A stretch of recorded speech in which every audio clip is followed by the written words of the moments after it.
kemudian di tahap hasilnya atau hasil percobaannya seperti apa. Berarti nanti ketika Bapak Ibu menyiapkan alat dan bahan, ya Bapak foto dulu, Bapak Ibu foto dulu, ini loh alat dan bahan yang kita gunakan sebelum kita berikan perlakuan apa-apa. Di foto itu berarti itu adalah foto persiapannya. Kemudian ketika kita melaksanakan percobaan, itu juga difoto. Difoto ketika melaksanakan percobaan, prosesnya seperti apa. Kemudian nanti di akhir, setelah kita memberikan perlakuan, hasilnya sebagaimana. Nah, ini juga difoto. Nah, nanti akan dilampirkan di laporan praktikum, di mana di situ akan ada contohnya gini. Mungkin di Word akan lebih jelas ya. Sebentar saya buka.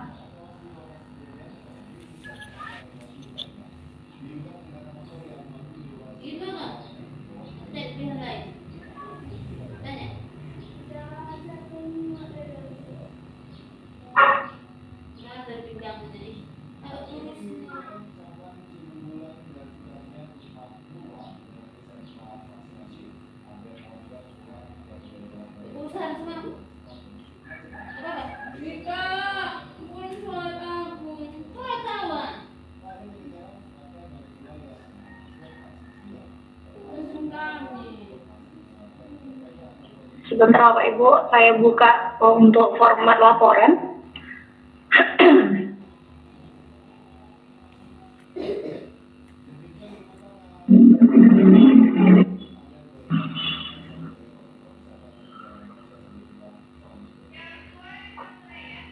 Nanti format ini saya bagikan di WA. Jadi Bapak Ibu tinggal cek di situ aja.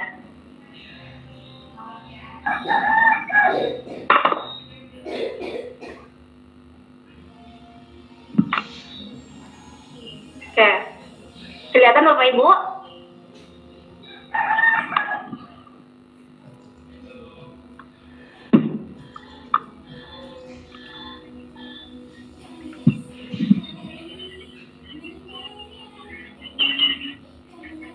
Ini kelihatan layar saya? Sudah, kelihatan. Sudah. Oke, nah jadi nanti judul praktikum kita tuh seperti ini formatnya. Laporan kegiatan praktikum, kemudian jenis praktikumnya bimbingan dan mandiri, terus nanti nama mahasiswa ini 2021.2. Nah, Bu. Kenapa, Bu? Kelihatan ya? Iya, Bu. Oke.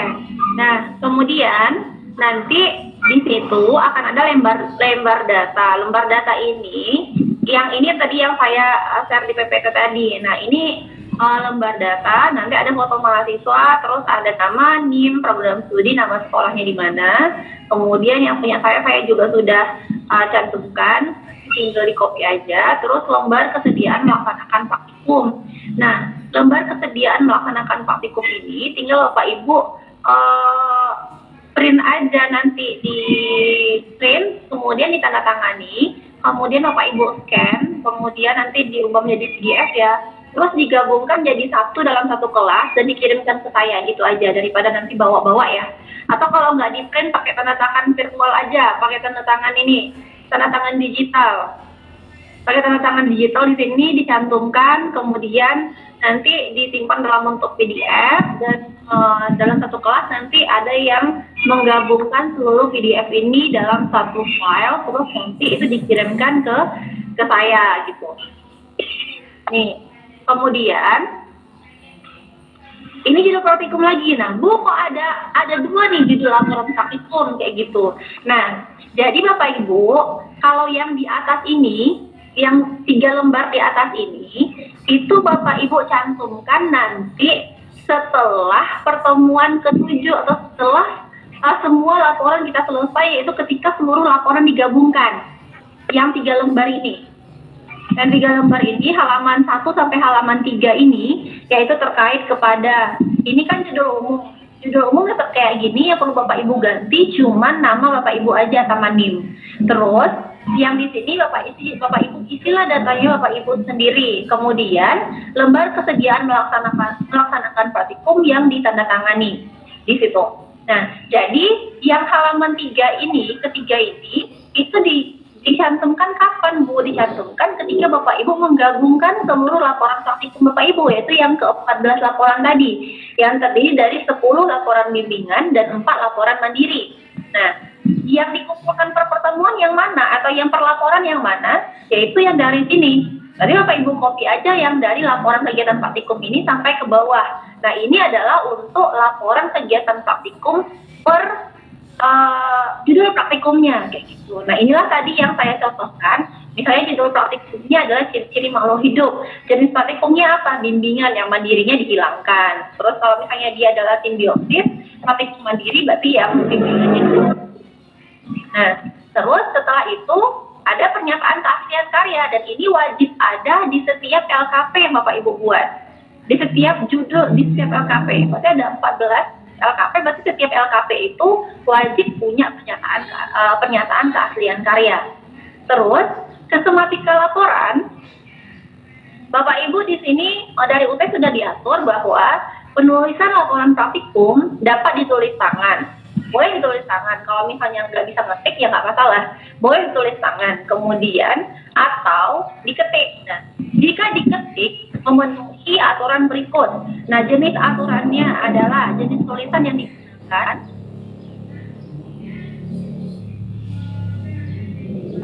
Jenis tulisan yang digunakan itu Times New Roman dengan size hurufnya itu 12 dengan margin atas, kiri, kanan, bawahnya itu masing-masing 3 cm. Terus di situ ada apa? Ada lembar data, adalah lembar kesediaan melaksanakan praktikum. Nah, di sini kan ada bintangnya. Lembar data dan lembar kesediaan ini tidak perlu ada di setiap LKP-nya. Nah, kedua lembar itu wajib dilaporkan ketika seluruh praktikum digabungkan. Jadi laporan penulisan kita itu nanti adalah yang A, ini kan Bapak Ibu hapus nih. Semua yang ini Bapak Ibu hapus aja. Nah, berarti langsung ke poin A. Setelah halaman judul, setelah pernyataan keaslian karya, berarti langsung ke halaman yang ini, A, judul percobaan. Kemudian tujuan percobaannya apa, kemudian alat dan bahannya apa, landasan teorinya bagaimana, kemudian prosedur percobaannya, sama hasil pengamatan berisi data dan hasil pengamatan baik berupa tabel, grafik atau isian yang ada di modul kita. Kemudian pertanyaan-pertanyaan yaitu jawaban dari pertanyaan yang ada di modul. Kemudian pembahasan berarti itu adalah analisis Bapak Ibu terkait data hasil yang Bapak Ibu buat. Terus kesimpulan. Nah, kesimpulan apa yang Bapak Ibu bisa ambil dari percobaan yang dilakukan. Jadi sistematika penulisan laporannya tuh harus memenuhi ini semua. Nah, kemudian ada kesimpulan, daftar pustaka, kemudian ada kesulitan yang dialami dalam melaksanakan praktikum, baik itu penelitian dan ada polisi dan nah, tapi di sini tidak diperlukan, kita cuma pakai aja. Nah, contohnya di sini saya cantumkan ya, ada foto atau video pelaksanaan praktikum IPA, yaitu foto 1, foto 2 misalnya. Tapi di sini dijelaskan keterangannya Bapak Ibu ngapain. Nah, ini nggak harus bersampingan kayak gini, boleh foto 1-nya di atas, foto 2-nya di bawah. Tapi ada penjelasan terkait foto 1 itu Bapak Ibu ngapain, dan kegiatannya itu ngapain aja. Kemudian di foto 2 juga dicantumkan deskripsi dari foto tersebut. Inilah seluruh dari rangkaian percobaan kita atau pelaksanaan perkuliahan kita ya, praktik IPA di SD. Nah, sampai di sini Bapak Ibu ada yang mau ditanyakan?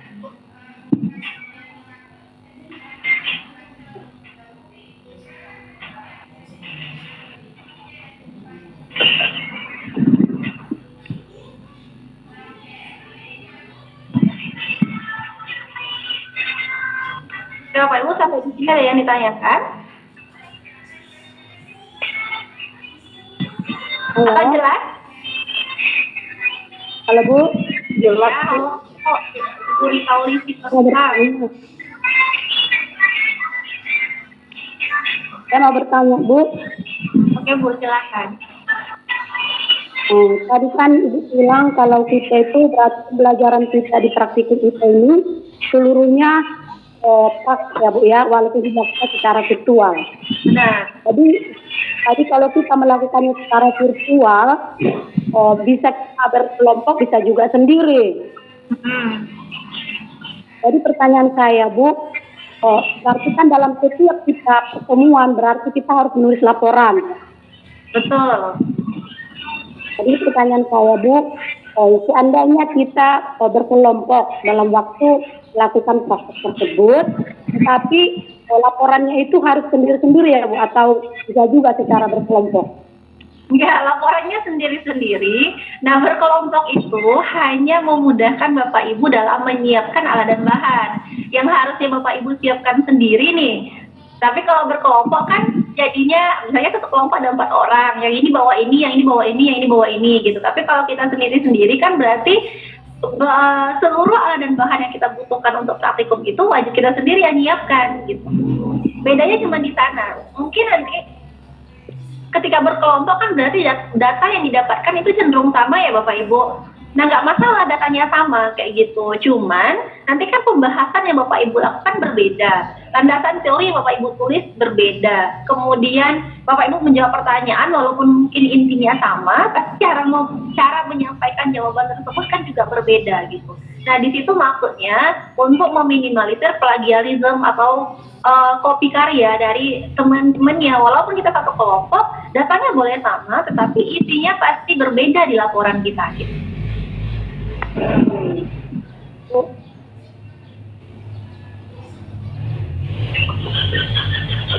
Oke, ada 14 laporan. Jadi ingat yang paling deadline itu tanggal berapa dan harus siapa mana yang dikumpulkan kayak gitu. Jadi jangan sampai Bapak Ibu nanti udah lewat, dia udah buat, cuma di tanggal itu belum selesai kan kesayang ya. Karena kalau misalnya di tanggal itu belum selesai kan saya tidak bisa ngasih penilaian. Nanti ketika saya kumpulkan selesai berarti nilainya sudah kosong gitu. Jadi Bapak Ibu tidak ada nilainya. Kalau semester lalu aman-aman aja. Ada yang belum mengumpulkan pertemuan 1 sampai pertemuan ke-14, laporan 1 sampai laporan 14, ya baru bundel semuanya di akhir pertemuan, atau di pertemuan ke-8 itu, ya di saya nggak masalah, karena memang ya saya sendiri yang ngoreksi ya kan. Jadi ya udah beda, ribetnya itu cuman saya sudah selesai ngoreksi, yang ini belum datang kayak gitu, yang ini belum mengumpulkan, itu aja. Tapi tetap masih bisa saya nilai. Cuman kalau yang di aturan sekarang itu kalau misalnya Bapak Ibu tidak dikumpulkan di deadline tanggal itu, nilai sudah harus masuk ke UT. Berarti ya nilainya kosong gitu.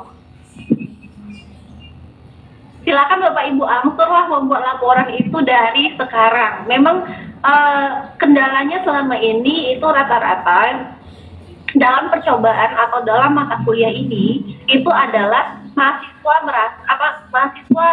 keteteran dalam membuat laporan gitu. Jadi nanti akhirnya laporannya itu asal-asalan aja. Nah, tadi kan saya sampaikan ada format praktikum ya dari A sampai berapa gitu. Itu tuh wajib ada. Wajib ada dari A, judul laporan, apa judul laporannya, tujuan percobaannya apa kayak gitu. Terus rentetan berikutnya itu A sampai foto itu.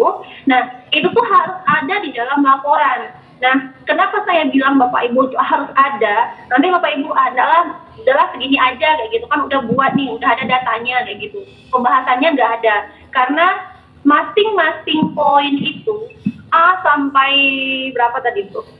A sampai yang itu tuh wajib ada karena ada poin nilainya. Nanti kalau misalnya Bapak Ibu nggak ada A sampai L ya, kalau Bapak Ibu nggak ada di situ, nggak ada nanti 1 poin atau 2 poin hilang, berarti poin itu nilainya hilang gitu. Lumayan kan kalau misalnya 1 poin dapat nilai ada yang 3, ada yang 5, atau ada yang 10, berarti poin itu nggak ada, berarti kan hilang. Kayak membuat judul percobaan itu poinnya 2. Kalau Bapak Ibu nggak buat judul percobaannya, berarti kan hilang dong 2 poin yang harusnya dapat nilai 100, cuma dapat nilai 98. Terus tujuan percobaannya tidak ditulis gitu misalnya. Berarti walaupun mungkin tujuan percobaannya itu poinnya kalau nggak salah saya itu ada 5. Jadi kalau 5-nya nggak Bapak Ibu tuliskan tujuan percobaan itu, berarti nilainya udah hilang 5 gitu. Foto praktikum yang dicantumkan itu nilainya adalah 5. Kalau misalnya foto praktikum tidak ada, berarti sudah kurang nilainya 5. Oke, kalau misalnya yang lain maksimal jadi nilainya 95 ya. Tapi kalau yang lainnya dikit-dikit juga, otomatis kan nilainya jadi tidak maksimal. Maka setiap poin dari A sampai L itu saya harapkan memang benar Bapak Ibu tulis di laporan praktikumnya gitu. Jelas Bapak Ibu? Jelas Bu. Jelas Bu. Sudah pusing ya? Aduh, ini laporannya berapa banyak? Oke, jadi itulah prasasti kita untuk di pertemuan kali ini gitu. Jadi memang di praktikum IPA itu wajib datang lah memang untuk prasasti. Oke Pak Chandra ya, silakan Pak Chandra. Oke Bu, gini kan Bu, kata Ibu mulai sekarang laporannya diangsur. Jadi yang dibuat untuk laporan sekarang itu yang bagian mandiri Bu, atau yang bimbingan. Sementara kan kalau yang bimbingan harus praktikumnya di depan Ibu, walaupun virtual atau gitu. Tapi yang mau diangsur kan sekarang yang mandiri. Ya benar, yang mandiri diangsur dulu, karena itu kan sudah bisa Bapak Ibu lakukan sendiri nih. Nah, kalau yang bimbingan, mungkin memang iya Bapak Ibu butuh nunggu saya nih dalam membimbing pelaksanaan praktikum.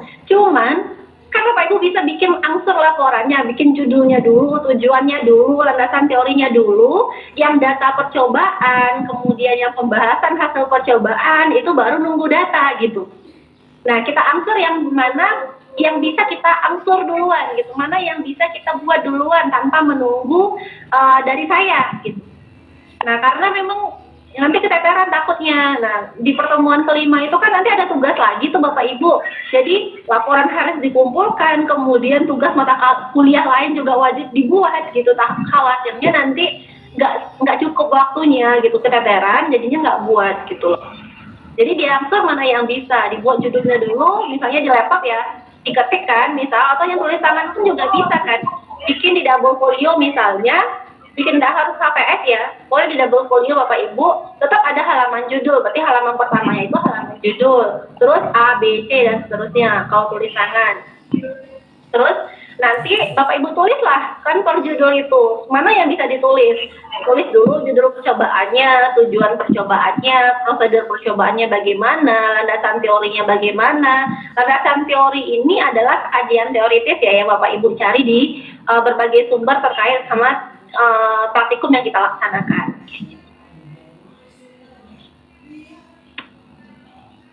Jelas? Tapi kalau misalnya yang mandiri, itu benar-benar sudah bisa Bapak Ibu buat sampai data-datanya sendiri gitu, sampai data-data praktikumnya sudah bisa dicari sendiri, karena memang itu adalah mandiri, tanpa ada bimbingan dari saya.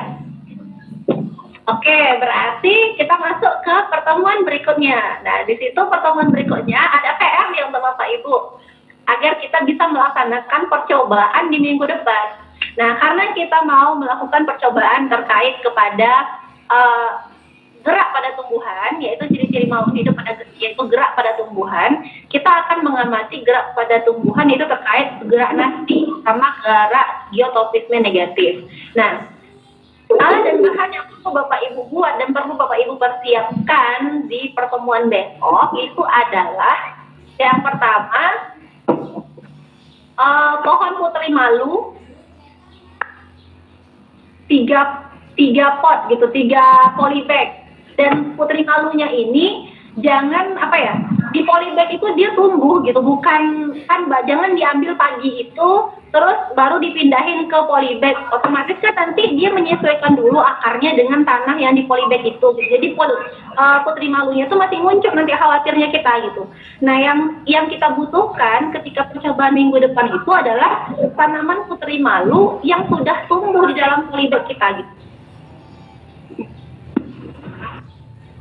Jadi nggak usah besar-besar, karena nanti kita butuh satu lagi, itu adalah kotak karton. Kotak karton itu 1 buah. Nah, yang kita butuhkan untuk menutup si putri malu kita itu gitu. Jadi Bapak Ibu sesuaikanlah kotak kardus yang Bapak Ibu sediakan dengan ukuran putri malu yang Bapak Ibu punya kayak gitu. Jadi misalnya berarti kan kalau kayak gitu kita punya kotak kardusnya kardus Indomie gitu, berarti sesuaikanlah dimensi putri malunya, berarti ukuran besarnya putri malu kita itu, agar nanti ketika kita tutup dengan kardus supermi itu, si putri malunya itu nggak kesenggol-senggol sama sama kardus gitu. Jelas?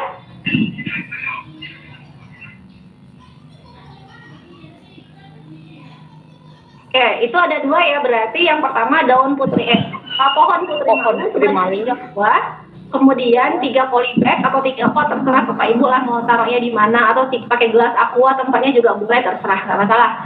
Yang penting dia tuh hidup di situ gitu, jangan sorenya kemudian besok paginya kita gunakan gitu, takutnya dia belum tumbuh.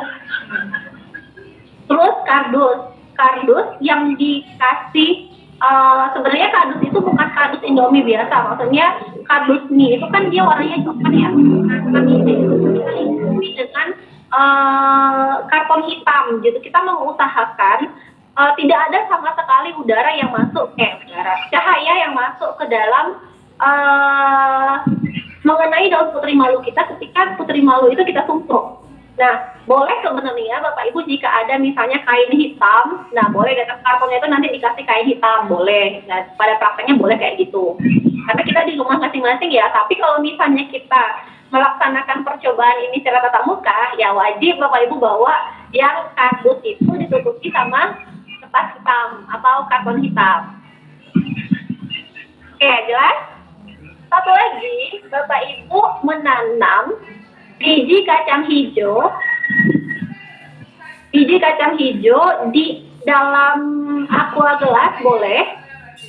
Kira-kira itu satu aqua gelasnya itu ada 5 sampai 6 batang aja, cukup 5 sampai 6 batang.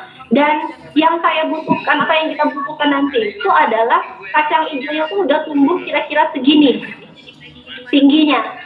Berarti kira-kira tanamlah dia 3 hari atau 4 hari sebelum kita melaksanakan petik. Karena kan pertumbuhannya itu pasti akan bergantung kepada tanah tempat kita nanam, cepat atau lambatnya gitu. Kita tanamnya di tanah ya, jangan di kertas, jangan di kapas. Media penanamannya itu adalah tanah. Tapi Bapak Ibu wajib nih, tanahnya harus tanah yang sama, ukuran aqua gelas yang sama. Kemudian tempatkan dia di tempat yang sama. Nah, kita berharap bahwa nanti yang kita bawa itu si batang kacang hijau itu memang tegak, nggak mereng-mereng gini. Kita kan sebenarnya udah tahu ya teorinya kalau tanaman itu mengejar matahari. Jadi kalau misalnya kita tempatkan dia di tempat yang agak redup, kemudian ada cahaya masuk cuma di satu sisi, otomatis kan nanti itu sudah bengkok duluan ya kan? Sudah akan bengkok mencari cahaya matahari. Jadi usahakan meletakkannya misalnya di tempat yang sama yang dapat mataharinya tuh dari atas gitu misalnya, atau kalau tidak dari atas full, tapi dia tuh tidak di satu sisi aja dia dapat cahaya matahari gitu, sehingga nanti tanaman kacang hijau yang sudah tumbuh itu dia berdiri tegak. Karena kita harapkan nanti perlakuan yang kita berikanlah yang membuat dia berubah posisi atau berubah arah gitu pertumbuhannya. Berarti kacang hijaunya ada 2 pot, ditambah ada 3 pot batang tinggi sama satu kardus. Nah, untuk lebih jelasnya Bapak Ibu bisa buka di dalam RDV di percobaan ini. Apa saja yang akan kita lakukan nanti, bagaimana percobaannya di RDV pada modul 1 KP1 itu sudah ada.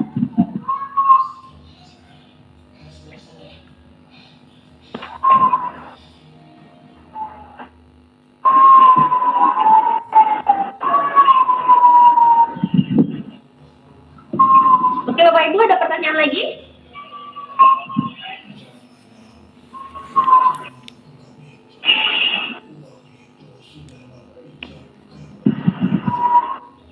Sampai sini jelas? Jelas Bu. Kalau jelas, berarti saya nanti minta nama-namanya dari Pak Chandra aja ya nama-nama mahasiswa, kemudian nanti dikirimkan ke saya. Ya. Terus untuk PPT dan format laporan akan saya kirimkan melalui WA. Oke, ya, berarti untuk prosesi kita tidak ada pertanyaan lagi, kita selesai sampai di sana. Tapi kalau nanti mana tahu nih, setelah kita selesai ini Bapak Ibu masih ada yang bingung, Bu ini gimana, boleh ditanyakan di WA aja. Oke, berarti sekian prosesi kita hari ini dan tetap semangat Bapak Ibu. Sampai jumpa di pertemuan minggu depan dan jangan lupa dibawa